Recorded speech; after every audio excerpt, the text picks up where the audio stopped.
بہت مشکل ہوتی ہیں، شوہروں کے بغیر مشکل ہوتی ہیں، دیوروں کے بغیر مشکل ہوتی ہیں. عورت کو صرف ایک مرد کے سہارے کی ضرورت نہیں ہوتی، اسے باپ، تمام بھائی، شوہر، اس کے بھائی، اس کے ماں باپ، اپنے بیٹے، بھتیجے، بھانجے، ان سب کی ضرورت ہوتی ہے مضبوط ہونے کے لیے. وہ ایک شوہر کی ذمہ داری نہیں ہوتی، سب کی ذمہ داری ہے، کیونکہ ایسے ہی معاشرہ بنتا ہے. میں تمہیں دیکھنا چاہتی ہوں، میں تمہیں دیکھنا چاہتی ہوں، میں تمہیں نظر بھر کر ٹھہر کر دیکھنا چاہتی ہوں. میں پھٹی پھٹی آنکھوں سے تمہیں سمیٹنا چاہتی ہوں، میں تمہیں دیکھنا چاہتی ہوں. میں سیدھی سیدھی کبھی ترچھی ترچھی، پھر نظر بدل بدل کر ہر زاویے سے، ساتھ ساتھ اطراف سے اٹھتی ہوئی ہر نظر کو نظر انداز کر کے تمہیں مرکز نظر رکھنا چاہتی ہوں، میں تمہیں دیکھنا چاہتی ہوں. میں بہت دھیان سے تمہاری بے دہانی کے وقت تمہیں ٹکٹکی باندھ کر گفتگو میں محض ہنستے ہوئے اپنی نظروں میں گھیر کر اپنی نظر سے تمہاری نظر اتارنا چاہتی ہوں، میں تمہیں دیکھنا چاہتی ہوں. میں تمہاری نظروں کو اپنا چہرہ سونپ کر لمحوں سے صدیوں تک تمہاری نظروں کی مضبوط گرفت کی نرم حدت کا نظریں جھکا کر سیک لینا چاہتی ہوں، میں تمہیں دیکھنا چاہتی ہوں. تمہارا مکمل وجود میری نظر کے کوزے میں کچھ ایسے سمٹ جائے کہ دنیا کا دیکھا اندیکھا میرے لاشعور سے نکل جائے. پھر چاہے میں اندھی ہو جاؤں، میں آئینہ بنوں تمہارے عکس میں قید ہو جاؤں. میں اپنی آخری سانس کے آخری لمحے سے پہلے تمہیں ہزاروں بار زندگی کی طرح جینا چاہتی ہوں. میں تمہیں دیکھنا چاہتی ہوں، میں تمہیں دیکھنا چاہتی ہوں. بہت شکریہ. یہ واقع ہی آپ نے اپنے جذبات کی جو عکاسی کی ہے ایک خاص انداز میں، بڑی سلجھی ہوئی شاعری، سنجیدہ شاعری جو ہے. نہیں، ویسے کہ ابھی میں نے سنجیدہ شاعری نہیں کی، میں نے وہ کی جو عام صارف کو سمجھ میں آئے. اس میں تھوڑی مشکل شاعری بھی ہے، مشکل سنا دیتی ہوں. عنوان ہے میرا سجدہ. میرا خدا میرے لیے عین سجدے میں ایک خلا کا احساس چھوڑ جاتا ہے. تم کہتے ہو آزمائش ہے صبر کرو، پھر مجھے اس کا 10 قدم والا وعدہ یاد آتا ہے. آخر اس شہرت سے قریب خدا کے میں کتنے قدموں کے فاصلے پر ہوں. خالی پن تو بڑھتا جا رہا ہے، وہ کس سمت قدم بڑھا رہا ہوگا. اب ماتھا زمین پر رکھ بھی دوں تو مجھ سے سجدہ نہیں ہوتا. میرے مزاج پر مسلط میرا خدا جانتا ہے کہ میں اس کی سرد مہری کے سبب باغی ہو رہی ہوں. وہ مجھے خود باغی کر رہا ہے، تو میں اب سجدہ کیسے کروں، میں اب سجدہ کیسے کروں. عنوان ہے ایک دوسرے کا لباس. جیسے آپ جانتے ہیں کہ قرآن پاک میں بھی لکھا ہے کہ میاں بیوی ایک دوسرے کا لباس ہوتے ہیں. ایک دوسرے کا لباس. میرے قد و قامت کے ساتھ ساتھ یہ بڑھ نہیں رہا، میرے قد و قامت کے ساتھ ساتھ یہ بڑھ نہیں رہا. مجھے اپنے محدود پیمانے میں باندھ کر رکھتا ہے، میری قدرتی نشو و نما سے جنگ میں رہتا ہے. ہم دونوں ہی آج کل متشدد نظر آتے ہیں. کاش جسم کی مناسبت سے لباس گھٹتا اور بڑھتا، لچکدار ہوتا، پختہ ہوتا. فی الحال تو مجھ سے منسوب میرا لباس میرے ناپ کا نہیں ہے. جیسے آپ جانتے ہیں کہ اردو میں کافی کو بھی کافی کہتے ہیں، تو لفظ کے استعمال پر غور کریے گا. وہ کافی پر بلاتا ہے. واہ جی واہ. وہ کافی پر بلاتا ہے، میں کافی دیر تک سوچتی ہوں.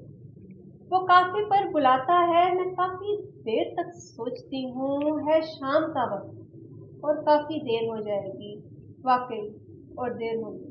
واہ جی واہ. شکریہ. اب میں آپ کو ایک برق فلک سے سناتی ہوں.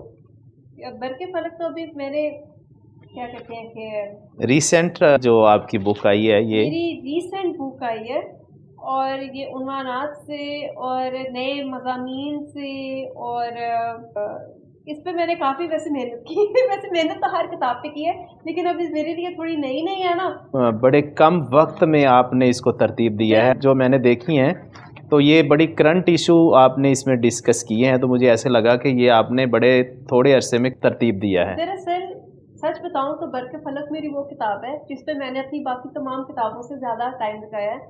اپنی پہلی کتاب میں نے شاید 28 دن میں لکھی تھی، دوسری کتاب میں نے 2 ہفتے میں لکھی تھی، تیسری پہ شاید مجھے 6 ہفتے لگ گئے تھے۔ یہ 2 سال کے بعد آئی ہے۔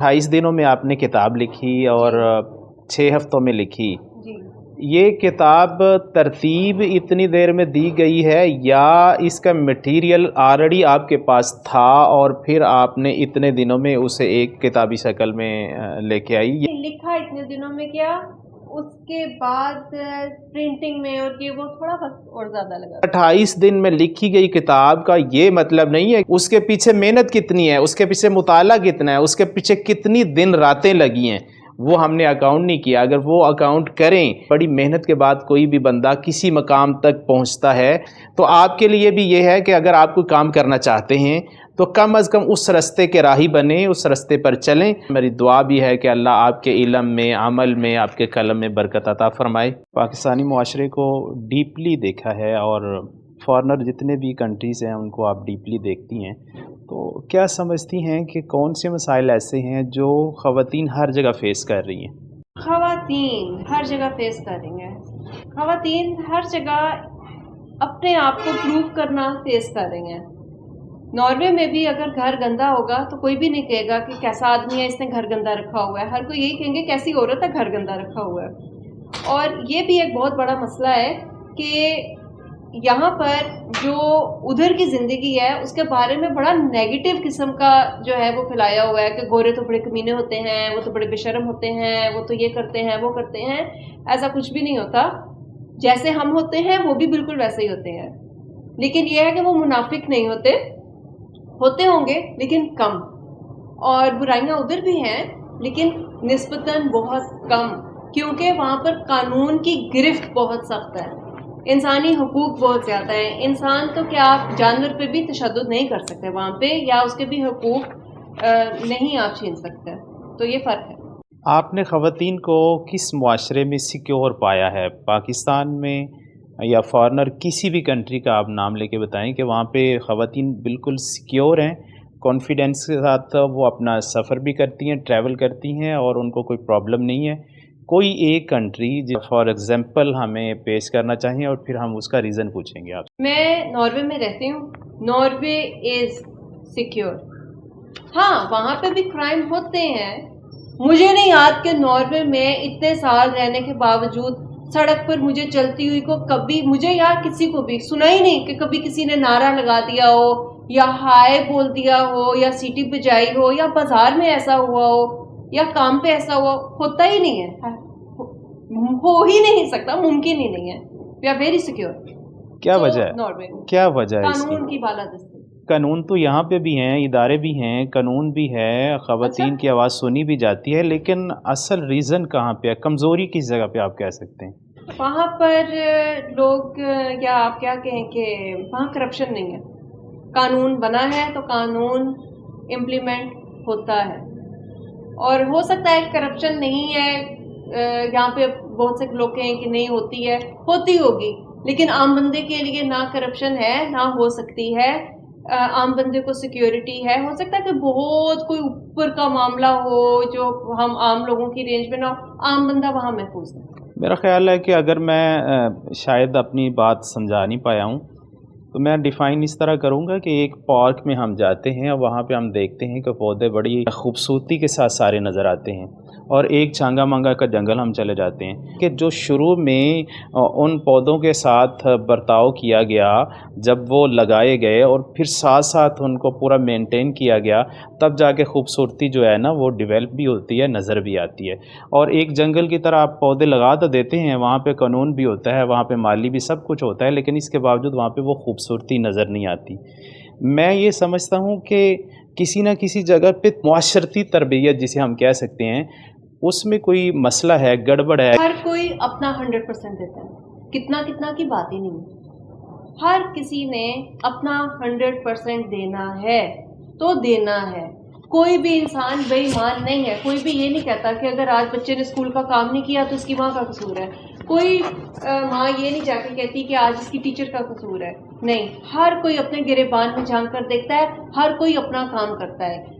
ناروے میں عورت ہو یا مرد ہو سیکیور اس لیے ہے کیونکہ وہاں پر قانون ہے، سزا ہوتی ہے، جرمانے لگتے ہیں، عمر بھر وہ جیلوں میں بیٹھ کر پھر اپنے سالوں کی گنتیاں کرتے ہیں کیونکہ وہاں قانون ہے. یہاں پر قانون سخت کریں پھر رزلٹ دیکھ لیں.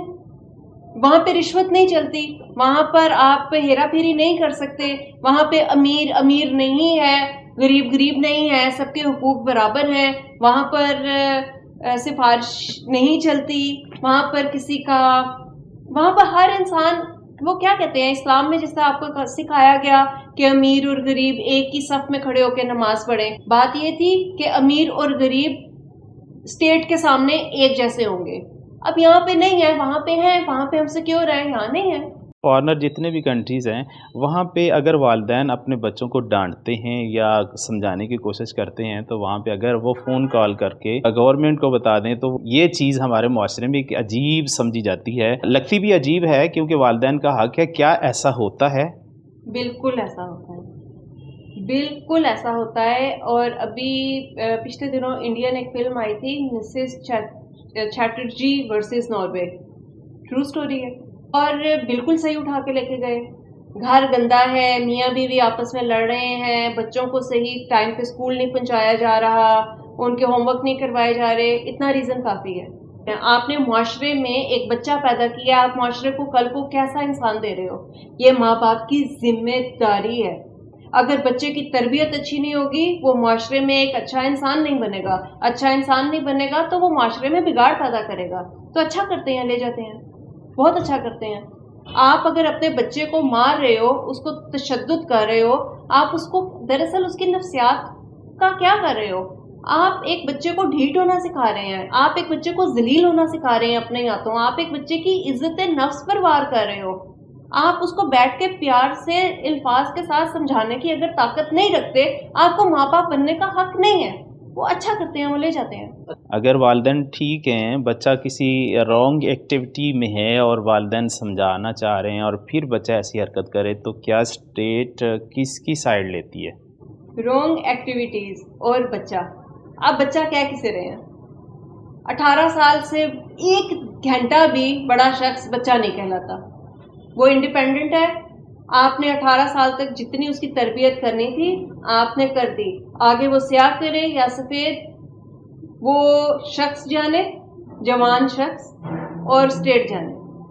آپ پیار سے سمجھا سکتے ہیں اگر آپ نے ان 18 سالوں میں بچے کے ساتھ وہ باؤنڈنگ بنائی ہے کہ وہ آپ سے پیار کرتا ہے، آپ کی عزت کرتا ہے، آپ کو ایڈمائر کرتا ہے، تو آپ اس کو مشورہ دے سکتے ہیں. روک نہیں سکتے کیونکہ اب وہ آپ کی رینج میں نہیں ہے.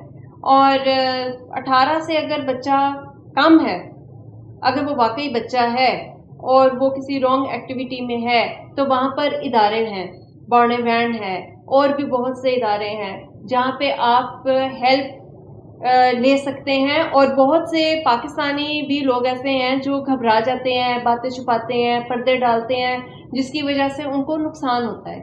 اگر آپ دیکھتے ہو کہ یار بچہ کسی غلط ایکٹیویٹی میں جا رہا ہے یا بچہ اس طرح سے گرو اپ نہیں کر رہا جس طرح اس کی عمر کے باقی بچے کر رہے ہیں، جسمانی نہیں لیکن معاشرتی لحاظ سے بھی اسکول اسکپ کر رہا ہے، یہ وہ کر رہا، تو ہیلپ کے لیے بہت زیادہ ادارے ہیں، مدد لینی چاہیے. بچے ون ویلنگ کرتے ہیں اور دوسروں کے لیے وبال جان بنے ہوتے ہیں، چھوٹی عمر میں ڈرائیونگ کرتے ہیں. یہاں پہ قانون تو ہے، آپ کی بات ہے کہ شاید امپلیمنٹ نہیں کر پا رہے ہم، یا کچھ والدین کی بھی کمی یا کمزوری سمجھی جاتی ہے کہ وہ بچے پہ اتنا فوکس نہیں کرتے، وہ دے دیتے ہیں. تو ادھر اور یہاں پہ کیا فرق محسوس کرتی ہیں آپ؟ میں فرق یہ محسوس کرتی ہوں کہ جن چیزوں میں والدین کو ڈھیل نہیں دینی چاہیے اس میں یہ ڈھیل دیتے ہیں، اور جس میں ڈھیل دینی چاہیے وہاں ایسے ٹائٹ باندھ کے رکھتے ہیں. تو ایسا نہیں ہے کہ وہاں کے والدین پابندی نہیں لگاتے، وہ بھی بہت زیادہ پابندی لگاتے ہیں، لیکن ان چیزوں پر جہاں پابندی لگانی بنتی ہے. ان کا بچہ کبھی بھی، یعنی جو 18 سے چھوٹے ہیں، گاڑی کی سیٹ پر، ڈرائیونگ سیٹ پر سوال ہی پیدا نہیں ہوتا لیکن جو بچہ آگے بھی بیٹھے گا اس کے بھی الگ طریقے ہیں کہ اس کا قد کتنا ہے، اس کا وزن کتنا ہے، کتنے سال کے بچے کو کتنا گرو اپ کرنے کے بعد اگلی سیٹ پر بیٹھنے کی اجازت ہے. پیچھے اگر بچہ بیٹھے گا تو وہ سیٹ کے اوپر الگ سیٹ رکھی ہوتی ہے. ہر بچے کے بیٹھنے کی الگ سیٹ ہے جب تک وہ واقعی اپنے وزن اور اپنے جسم کے مطابق گاڑی میں بیٹھنے کے قابل نہیں بنتا. پاکستان میں تو اب یہ سب چیزیں مشکل بہت زیادہ اس لیے بھی ہیں کیونکہ اکانومی ٹائٹ ہے. لیکن مجھے سمجھ کہتے ہوئے یہ تھوڑا ہے کہ پتاری اب شاید لوگ غصہ بھی کر جائیں گے اس بات سے کہ ناروے میں ایک بات بہت زیادہ عام ہے کہ بچہ خوشی اور غم کے علاوہ ایک خرچہ بھی ہے. تو جتنے افورڈ کر سکتے ہو اتنے بچے پیدا کرو. بھائی ایسا نہیں ہوتا، یہ ایمان کی بات ہوتی ہے. آپ کی حرکات میں، آپ کی تربیت میں آپ کا مذہب نظر آتا ہے. تو ایسا نہیں ہوتا مسلمان کے گھر پیدا ہو کے آپ مسلمان ہو گئے ہو. مسلمان باقاعدہ بننا پڑتا ہے، اپنے آپ کو مینج کرنا پڑتا ہے، پھر کہیں جا کے آپ مسلمان کہلانے کے قابل بنتے ہو. 8 مارچ کے حوالے سے میں نے 8 مارچ کے حوالے سے ایک ٹک ٹاک کا بیان بھی ریکارڈ کروایا تھا. اسکولوں سے سکھایا جاتا ہے کہ آپ نے جب بیٹا جلوس نکالنا ہے تو اس کا طریقہ کیا ہے، آپ نے جب احتجاج ریکارڈ کرانا ہے اس کا طریقہ کیا ہے. اور ہر سال آپ کو شاید یہ سن کر بڑا عجیب لگے کیونکہ ناروے پہ جب جرمنی نے حملہ کیا تھا تو وہ حملہ آج تک نہیں بھولے. پاکستان 3 بار جنگوں میں رہا ہے اور ہمیں آج تک یہ نہیں پتا کہ اگر خدا نہ خواستہ ایسا کچھ ہوتا ہے، خدا نہ خواستہ، تو ہمیں پتہ کیسے چلے گا کہ ملک میں حالات خراب ہیں یا کچھ ہوا ہے. وہاں پر سال میں 2 سے 4 بار ایک الارم بجایا جاتا ہے اور پہلے بتا دیا جاتا ہے کل الارم آئے گا، تاکہ ہمیں یاد رہے کہ یہ جنگ کا الارم ہے، تاکہ ہمیں یاد رہے کہ مشکل حالات میں ہم نے کیا کرنا ہے. آپ ہمیں پریکٹس کروائی جاتی ہے کہ اگر جنگ کی صورت ہوئی آپ نے کہاں کہاں پہ کیسے کیسے پناہ لینی ہے، سسٹم کیا ہوگا. یہ جو جلوس نکالنا، دھرنے کرنا، یہ تو پہلی بار یا آخری بار نہیں ہوا. آگے بھی بڑے دھرنے ہوں گے، اگلی نسلیں آئیں گی وہ بھی بہت کچھ کریں گی. حکومت کا کام ہے کہ پارلیمنٹ میں بیٹھے بل پاس کرائے اور وہاں پر ساری پارلیمنٹ میں اپوزیشن بھی ہو، حکومت بھی ہو، اور جس سے بھی آپ نے اس پہ سائن کرانے ہیں لوگوں کو ایجوکیٹ کرو پہلے کہ احتجاج کا یہ طریقہ ہے، یہ آپ کر سکتے ہیں، یہ آپ نہیں کر سکتے. اس کے بعد اگر کوئی انسان قانون پاس ہوتا ہے، آپ مجھے ایک بھی قانون دکھا دیں کہ اب ہر بندہ تو وکیل نہیں پھر رہا نا کہ جس کو پتہ ہے اس نے کیا کرنا ہے، کیا چیز توڑنی ہے، کیا نہیں توڑنی، پیٹنا ہے یا بھنگڑا ڈالنا ہے، نہیں ڈالنا. ہم صرف بولتے ہیں، ہم کام نہیں کرتے. Problem is that. تو جب ایک چیز کا قانون ہی نہیں ہے تو اس پہ سزا کیسے ہے؟ ایک چیز کا قانون ہی پاس نہیں ہوا، اس پر FIR کیسے ہو گئی؟ کیسے؟ میں بڑی غیر سیاسی بندی ہوں، مجھے کوئی وہ خاص طور پہ یہ نہیں ہوتا کہ بھئی یہ جماعت ہے یا وہ جماعت ہے. میرا تو یہاں کا جو ہے وہ ووٹ ڈالنے کا حق بھی نہیں ہے. لیکن ایک نظر تو آتی ہے نا بظاہری چیز. میرا تعلق اردو ادب سے ہے، میرا تعلق پاکستان سے ہے، پاکستان کے کلچر سے ہے. لیکن یہ جو باقی زمینی حقائق ہیں، پاکستان ہے تو ہم ہیں نا. اب میری بھی اردو کا تعلق، اردو کس ملک کی قومی زبان ہے؟ پاکستان کی ہے. میں اردو بول رہی ہوں، مجھے ایک لگاؤ تو ہے نا، بے شک میں ووٹ کا حق ہے یا نہیں ہے. تو میری نظر کے مطابق ان کو سب سے پہلے ایک اس پہ قانون پاس کرنا چاہیے تھا. دھرنا آپ کیسے دے سکتے ہو، کیسے نہیں دے سکتے. انہوں نے گرفتاریاں شروع کر لی، لوگوں کو اٹھانا شروع کر دیا، ایک ہراسمنٹ پھیلا دی. غلط ہے. کسی کو کسی چیز سے منع کرنا ہے تو میرا کام ہے اس کو کہوں کہ بھئی یہ چیز مجھے پسند نہیں آئے گی، ایسا مت کرنا. اور اگر کسی سے غلطی ہو گئی ہے تو پھر میں اسے کہوں گی یہ آئندہ مت کرنا. اس کے بعد باقی کی بات ہوتی ہے نا. ایک چیز مجھے یعنی پتہ ہی نہیں، اور یہ تو اللہ نے بھی نہیں کیا. اللہ نے پہلے ہمیں قانون دیے، صحیح غلط کے طریقے بتائے، پھر جہنم میں ڈالے گا یا جنت دے گا. تو ایک بندے کو پتہ ہی نہیں ہے ایک چیز کا اور آپ اس کو سزا اٹھا کے دے رہے ہیں کہ بھئی تم نے غلط کیا ہے. یہ یہاں سے مجھے اختلاف ہے. کالم بھی لکھے ہیں آپ نے، افسانہ نگاری ہے، ناول نگاری ہے، شاعرہ بھی ماشاءاللہ آپ کمال کی ہیں.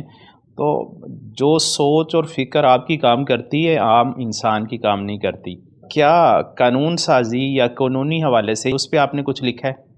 قانون اگر میں یہ کہوں کہ میں نے اس پر لکھا ہے تو سچی بات ہے اس ٹاپک پہ میں نے نہیں لکھا، لیکن قانون کی زیادتی پر میں نے لکھا ہے۔ امپورٹنس کی بات تو آپ یہ دیکھیں کہ سورج مشرق سے نکلتا ہے مغرب میں ڈوبتا ہے، یہ قانون ہے، ایسا ہی ہوگا۔ آگ میں ہاتھ جلاؤ گے تو ہاتھ جلے گا ہی جلے گا، یہ قدرت کا قانون ہے۔ جہاں پہ گڑبڑ ہوگی وہاں پر پھر ایک گڑبڑ نہیں ہوگی، پھر باقی تمام چیزوں کی گڑبڑ ہوگی، یہ تو ہم سب جانتے ہیں۔ تو مسئلہ یہ ہے کہ یہ وہ چیزیں ہیں جو میں سمجھتی ہوں کہ جن کے لیے میں لکھتی ہوں they already know about that. اس ٹاپک پہ خاص طور پہ تو میں نے نہیں لکھا کہ قانون کی عزت کرو، کیونکہ یہ تو ہم پہلی دوسری کلاس میں میرا خیال ہے سیکھ لیتے ہیں۔ قانون کی دیوی کی آنکھوں پر پٹی بندھی ہوئی ہے، اس کے حوالے سے میں نے برق فلک میں لکھا ہے۔ ابتدائی کلاسز میں قانون کی ساری چیزیں ہم پڑھ لیتے ہیں، یعنی کہ اس کے احترام کے بارے میں۔ میرا خیال ہے کہ پڑھنے کے باوجود پوری زندگی ہم نہ تو قانون اپنی زندگی پہ اپلائی کرتے ہیں، نہ ہم دیکھتے ہیں، نہ ہمیں نظر آتا ہے۔ سڑکوں پہ بھی، عدالتوں میں بھی، کسی جگہ پہ قانون نظر نہیں آتا۔ جس کی لاٹھی اس کی بھینس والا قانون چلتا ہے ہر جگہ پہ۔ لکھنے کی ضرورت تو ہے، کیونکہ یہ سوسائٹی یا یہ معاشرہ یا یہ لوگ جو ہیں، یہ میرا خیال میں باتوں باتوں سے سدھرنے والے نہیں ہیں، ان پہ خاصی محنت کی ضرورت ہے۔ میرا جو سوال تھا 8 مارچ کے حوالے سے، پوری دنیا میں یہ خواتین کا ایک دن منایا جاتا ہے۔ ہمارے پاکستان میں بھی چند سالوں سے جو ایک نیا ٹرینڈ خواتین کی طرف سے، وہ سلوگن جو لے کے آتے ہیں، جو قابل اعتراض سلوگن ہیں، جن کو ہمارا معاشرہ جو ہے وہ پسند نہیں کرتا۔ تو کون سا آپ پوچھنا چاہ رہے ہیں؟ میرا جسم میری مرضی؟ جی، ٹی وی پہ بڑا پروپیگنڈا ہو رہا تھا، میرا جسم میری مرضی، توبہ توبہ، کیسی وہ خواتین ہیں، کیا کیا کر رہی ہیں، توبہ توبہ توبہ۔ میری بیٹی پاس سے گزر رہی تھی اور اس وقت اس کی عمر تھی شاید 12 سال، تو کہتی ہے ماما یہ کیا ہے، کیا شور ہے؟ میں کہا بیٹا وہ احتجاج کر رہے ہیں کہ میرا جسم میری مرضی، ایک غلط نعرہ ہے۔ تو اس نے بولا تو کیا کہیں، میرا جسم اور آپ کی مرضی، یا آپ کی یا کسی اور کی؟ ڈاکٹر کے پاس جاؤں تو ڈاکٹر کی، درزی کے پاس جاؤں تو درزی کی، گھر میں رہوں تو دیور کی یا سسر کی یا شوہر کی یا بھائی کی، کس کی مرضی؟ عورت کے لیے اللہ کی مرضی، جو اللہ کی مرضی، جو تیرے شوہر کی مرضی وہ تیری مرضی۔ میرا جسم میری مرضی کا مطلب ہے کہ تم مجھے چھیڑ نہیں سکتے، you can't touch my body. اور آپ کو کیا لگا کہ میرا جسم میری مرضی کیا ہے کہ آؤ سارے کھا جاؤ مجھے؟ How stupid men are actually. نہیں، عورت کی مرضی نہیں ہے، وہ اس کی سیٹی سنے گی جس کی وہ خود سننا چاہتی ہے۔ اسے راہ چلتے ادھر ادھر یہ وہ اس قسم کی سیٹی نہیں چاہیے، اس کو اپنے شوہر کی سیٹی چاہیے۔ شوہر مارتا بیوی کو سیٹی؟ مارے، ہاتھ مارتا ہے، جوتا مارتا ہے، سیٹی نہیں مارتا اپنی بیوی کو، آتے جاتے آنکھ نہیں مارتا اپنی بیوی کو، مارے یار۔ گھر کے اندر رومانس کرو، بیویوں کے ساتھ کرو، پیار کرو، ان کو تحفظ دو، حفاظت دو، سکون دو۔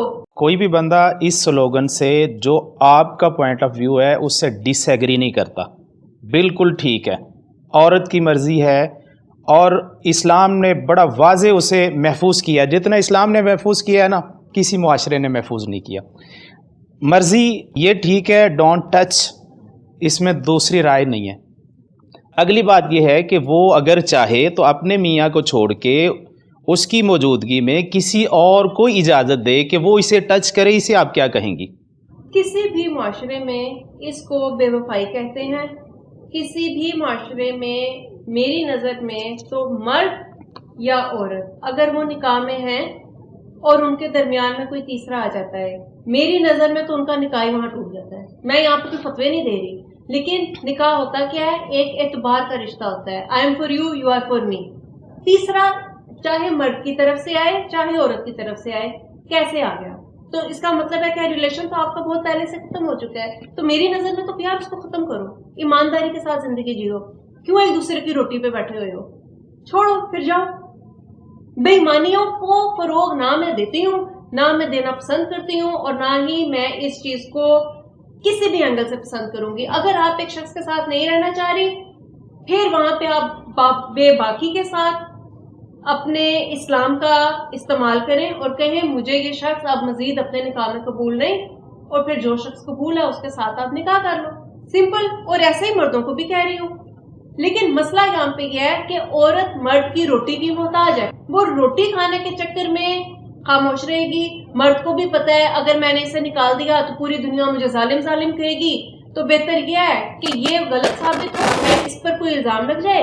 مردوں کے لیے بھی یہ وہی قانون ہے, خواتین کے لیے بھی وہی قانون ہے.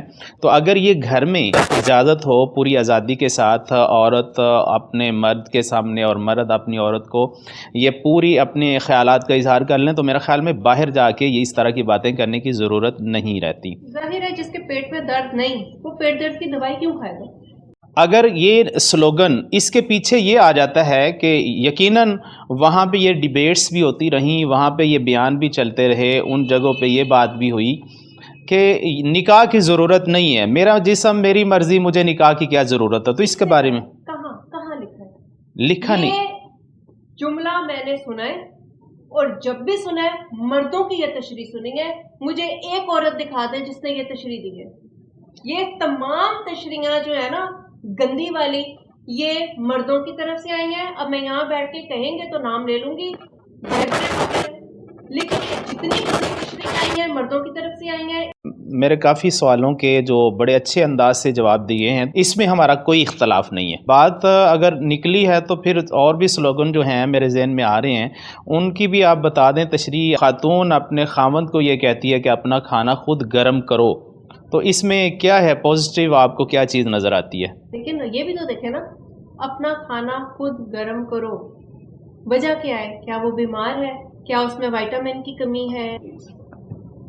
کیا خاتون جو کہہ رہی ہے کہ اپنا کھانا خود گرم کرو احساس دلانا چاہتی ہے؟ اب دیکھو تازہ کھانا تو گرم کرنا نہیں پڑتا. اس کا مطلب کیا ہے؟ وہ اتنی لیٹ گھر آ رہا ہے کہ کھانا ٹھنڈا ہو چکا ہے. کوئی بھی عورت اس کو پتا ہوتا ہے اس کے مرد کے گھر آنے کا ٹائم کیا ہے. ہر کسی کی کوشش ہوتی ہے کہ چولہے سے اترتا کھانا مرد کو فراہم کیا جائے. کھانا ٹھنڈا ہوا کیوں ہے پہلے یہ پوچھیں. تو اگر وہ کہہ رہی ہے اپنا کھانا خود گرم کرو تو سمجھے اس بات کو. یہ اس لیے میں کہتی ہوں کہ لٹریچر انسان کو زیادہ سے زیادہ سوچنے کی, سمجھنے کی, تشریح کرنے کی صلاحیت دیتا ہے. کھانا ٹھنڈا کیوں ہے؟ کیونکہ وہ لیٹ آ رہا ہے. اگر وہ رات کو 1-2 بجے گھر آ رہا ہے, نیند سے اس کو اٹھا کے کہے گا چل روٹی بنا, کھانا گرم کر, تو اگر وہ کہہ رہی ہے اپنا کھانا خود گرم کرو تو کیا پرابلم ہے؟ تو ٹھیک ہے پھر کر لیں. آپ نے ساری جو ہے وہ مردوں پہ ڈال دی ہے کہ ان کی سوچ ٹھیک نہیں ہے, سوچ گندی ہے, اور یہ ساری چیزیں مردوں کی طرف سے آتی ہیں. خواتین ایسا نہیں چاہتی. یہاں پہ میں ڈس ایگری اس لیے کروں گا, کئی خواتین ایسی ہیں جو بالکل مردوں کے ساتھ کھڑی ہیں اور کہتی ہیں کہ خواتین اس معاملے میں غلط ہیں. بالکل ایسا ہے. کیوں ہے؟ ہماری خواتین کا جو ویژن ہے نا وہ میں سے باہر نہیں گیا, اور یہ بڑے افسوس کی بات ہے.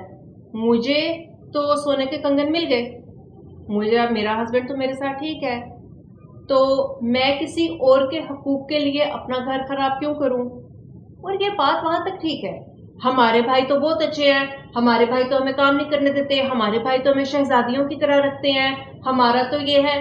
آپ کے رکھتے ہیں نا, آپ سکون کے ساتھ رہو. ہم نے تو نہیں کہا کہ پوری دنیا تباہ ہوئی ہوئی ہے. اگر پوری دنیا, پورا پاکستان ہی بگڑا ہوا ہوتا تو یہاں پہ بھی عذاب آ چکا ہوتا. اگر ابھی تک کوئی قدرتی عذاب نہیں آیا نا تو اس کا مطلب ہے کہ اچھے لوگ ہیں. ہم صرف یہ کہتے ہیں کہ جس طرح سے اچھے آپ کے بھائی ہیں, آپ کے شوہر ہیں, آپ کے ارد گرد کا معاشرہ اچھا ہے, ایسے ہر کسی کا معاشرہ اتنا ہی محفوظ ہو, ایسے ہی ہو. اور ہمیں بہت شکریہ ادا کرنا چاہیے. مردوں کو بیٹھ کر ایک دوسرے کو مسجدوں میں ادھر ادھر گفتگو کرنی چاہیے کہ یار ہم لوگ خوش ہیں, آپ لوگ کیسے خوش رہ سکتے ہو. اور یہ جتنا عورتیں رو رہی ہیں, ان کے آنسو کیسے صاف کیے جائیں, ان کی عزتیں کیسے محفوظ رکھی جائے. کیا کسی یتیم کے سر پہ بلا وجہ ہاتھ نہیں رکھ سکتے؟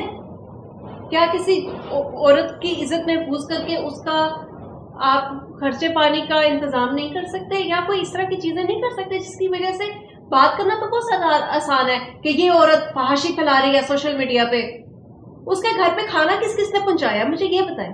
بکواس کرنا بہت آسان ہے, گفتگو کرنا مشکل ہے. آئیے میدان میں گفتگو کیجیے. آپ دیکھتی ہیں کہ معاشرے میں بیٹیاں بھی ہیں, بہنیں بھی ہیں, بیویاں بھی ہیں, مائیں بھی ہیں, ان کے لیے کوئی میسج, پیغام آپ کیا دینا چاہیں گی؟ ان کے لیے ایک ہی پیغام ہے کہ کبھی بھی